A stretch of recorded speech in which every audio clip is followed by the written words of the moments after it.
ولو تقول علينا بعض الأقاويل لأخذنا منه باليمين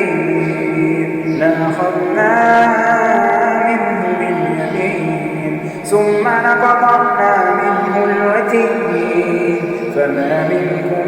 من أحد عنه حاجزين وإنه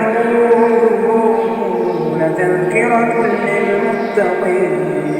وإنا لنعلم أن منكم مكذبين وإنه لحسرة على الكافرين وإنه لحق اليقين فسبح باسم ربك العظيم